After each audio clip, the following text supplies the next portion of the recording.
I don't want a baby with an old woman. When I told my husband I was pregnant, he yelled at me and slammed his fist against the table. That's gross. Go and get an abortion. You're making enough money to easily pay for it. His face looked like the devil. My mind went blank, and I barely managed to form words in shock.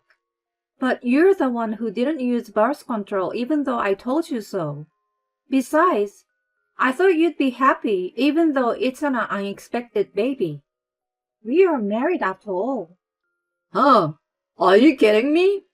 What nonsense are you talking about? I mean, you're over 40. You're crazy to have a baby and try to raise it now. Can't you even think about your own physical strength? Besides, you have the important job of taking care of me, don't you? I feel sick now. I'm going out. He brushed back his long blonde hair and walked out of the room. I knew where he was going. He would probably go and play poker or pool. He would lose big as usual and beg me for more money. I thought about what I was going to do. I couldn't think of not having this baby. I knelt on the spot, hugged my stomach, and cried out loud. My name is Claudia. For over 10 years since I entered the workforce, I have lived almost exclusively for the job. Thanks to that, I have been able to build a good career and earn enough money to live on my own with a little luxury. While I was hoping to get married and have children one day, I passed the socially appropriate age to do either. I half gave up, thinking that I would probably be alone for the rest of my life. The turning point came when I turned 40. I happened to visit the wine bar where Jackson was working part-time. We hit it off over drinks. Although he was a little careless, he was younger than me, and his friendly smile looked cute. So we started dating. It was fun at first. He was a good cook and served me dinner every night when I came home tired. Although I never thought I would be with that type of man, it was enjoyable in its own way. Eventually, he moved in with me, and we happened to get married. Although I questioned if it was the right thing to do, I also felt that if I missed the chance, I might have never gotten married. That was the beginning of my mistake. After the marriage, he quit his job and hardly ever cooked for me. He spent all day long either playing games on his phone or playing poker or pool at a bar.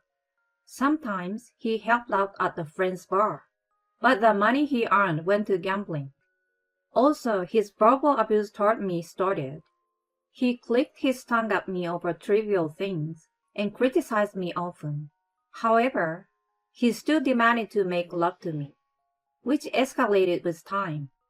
We don't need rubber, do we? Let's use it just in case. You can't get pregnant anymore, can you? It feels better without it, you know. After that day, we started doing it without using contraception. I knew it wasn't right, but I was tied up with the thought that I had finally gotten married and needed to put up with it a little. One day, while leading such a life, I found out I was pregnant.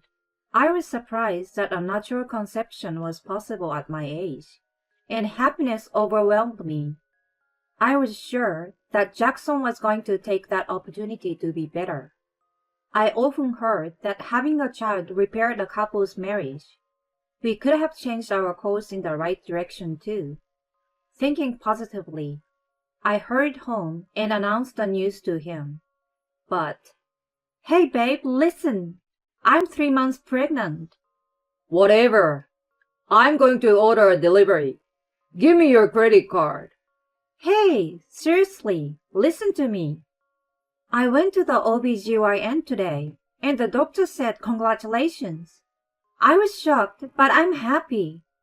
He looked at me with his eyes wide open. He stared at me in disbelief. You're serious? I told you so. I have some money saved up, and I'm thinking of taking a break for a few years. I have been working all this time, so I thought it would be a good idea. I want to be around the baby as much as possible." He slammed the table hard. I was so startled that I lost my voice. He slowly looked up with a face I had never seen before. "I don't want an old hag's kid. That's disgusting. Get rid of it. You're making enough money to easily pay that much." His face looked like the devil as he yelled at me with a smirk. I thought he would be happy to hear the news, even though it wasn't an unexpected one. My mind went blank, while I couldn't say anything back to him. He added another blow. "You're out of your mind to have a baby over 40. Think about your own physical strength. Besides, you have the important job of taking care of me." "What the hell? You're the one who refused to use a condom." "Darn it. I never thought an old woman could get knocked up. I feel sick now. I'm going out." He pushed his long blonde hair back and left the room with obvious annoyance. I knew where he was going. It was either poker or pool at the bar. He was going to lose big, as usual, and was going to beg me for more money with a foolish smile. I knelt and hugged my stomach. For the sake of my baby, I had to be strong. I had no intention to raise my child with him at that point. I packed my belongings in a hurry and left home. 3 years later. "Honey, are you sure he's not too heavy?" "I'm fine." My child in Dean's arms was slumbering peacefully. I met Dean after Tim was born. Like me, he was passionate about his work and had worked his way up to a senior executive position through his diligent attitude. He accepted my work and my child, and we got married in the spring. He also readily agreed to my long paternity leave and loved him even more than I did. That day, we were inspecting the wedding venue. I thought that after everything that had happened, I was finally going to have a happy marriage. Then, I stepped into the wedding hall and saw a familiar blonde figure. "No, Jackson?" "What's wrong, hon? You look pale." "I'm fine. Let's go." I was hoping that he would not notice me as I walked through the hall. I glanced at Jackson and saw a woman younger than me, dressed in a designer brand clothes next to him. As I was thinking, he had not given up on the gigolo life. His eyes and mine locked. His expression turned into a disgusting smile, as if he had found his prey. The smile that I had thought was cute when I first met him was now giving me trepidation. "Hey you, Claudia, right?" Unwilling to interact, I pulled on Dean's sleeve and tried to move forward.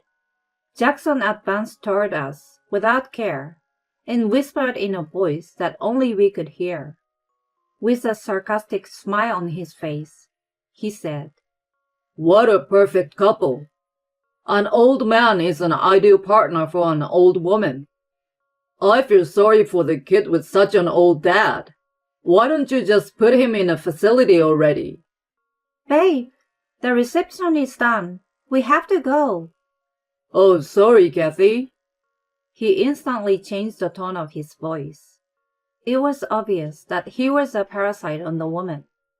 When Kathy walked past us, her whole body smelled of perfume, and she looked me up and down. Then, her expression changed to a surprise when she saw Dean standing beside me. As I was wondering why, Jackson walked past me and whispered in my ear, "It's not a wedding venue, but a nursing home would suit you guys better. You see, Kathy is surprised too. You've got plenty of money, so why don't you just go there?" I wanted to fight back, but my old memories came back to me, and I froze. I couldn't understand why I had to be attacked like that by him. He was just a scumbag who couldn't do anything on his own. Dean put his arm around my shoulder to comfort me. His warmth and Tim's sleeping face almost made me cry. I'm sorry for making you feel bad. I told you before, he's Tim's father. Don't say more, and don't worry about it. You didn't do anything wrong.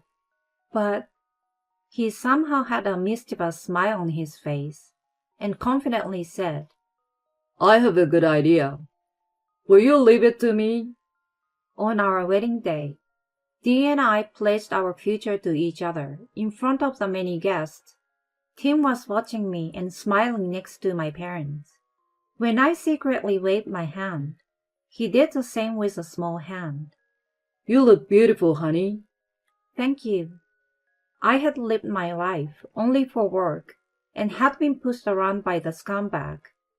I was finally getting true happiness. Just before the kiss, the door to the chapel was violently swung open. Claudia, I know you're in there. Come out! The one who pushed away the staff and burst inside was disheveled Jackson. His blonde hair, which he had been religiously bleaching, was more than half brown, and his clothes were in tatters. There was a good distance between us, but I could smell the alcohol on him. I panicked, thinking he was trying to ruin even my wedding, and shouted at him, What are you doing here? You ruined my happiness. Go to hell, you old hag. What are you talking about? Honey, let me talk. Dean stepped forward and stared at Jackson, who seemed to be intimidated by his imposing posture. He took a step back with an awkward look on his face. You brought this on yourself, Jackson. Dean's explanation went like this. The company he worked for was a partner of the company Kathy ran. They had exchanged business cards once at a business event, and he remembered her. That was the reason why she looked so surprised at the time. He then contacted her to let her know Jackson's true identity. He played her the audio of Jackson's rant that I had recorded a long time ago. Sorry, can I borrow $100? I will pay you back triple, okay? You old hag is only good at making money, so make more. When she heard that, she was furious. She prioritized her business over Gigolo and kicked him out immediately. That's too bad. Hey, you old hag, this is all your fault. You better fix it. At that time, I heard something snap inside me. You are pathetic. Jackson, apparently not expecting me to retort, wobbled backward in surprise.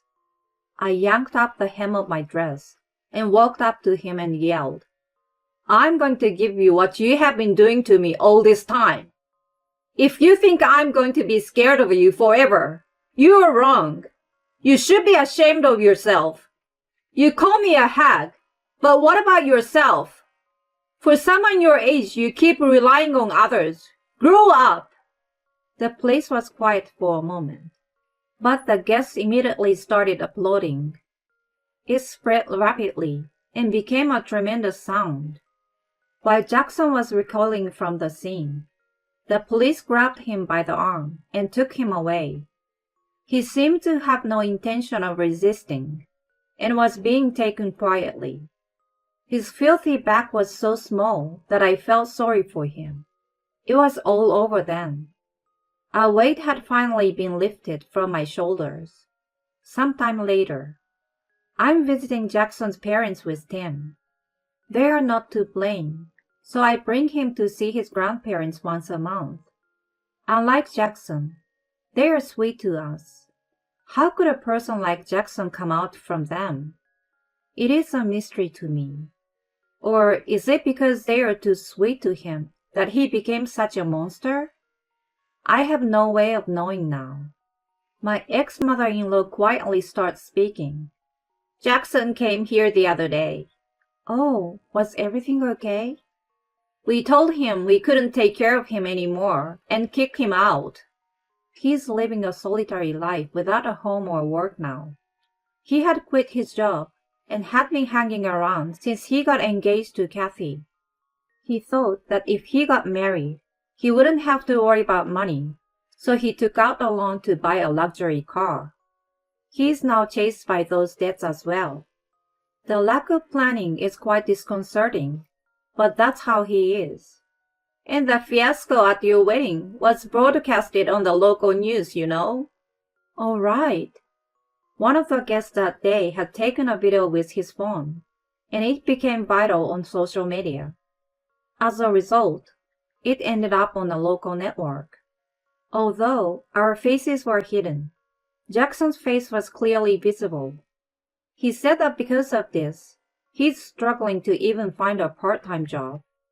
After what happened, I'm really grateful to you for bringing Tim to see us. He loves visiting you guys, and we thank you too. Are you still working? I'm on a break right now. I'm going to take a little longer and prioritize my life with my boy. My current husband adores him, and we are very happy. Right, Tim? I smiled at him, and his eyes twinkle in return. His happy face blows away all the bad memories of my past.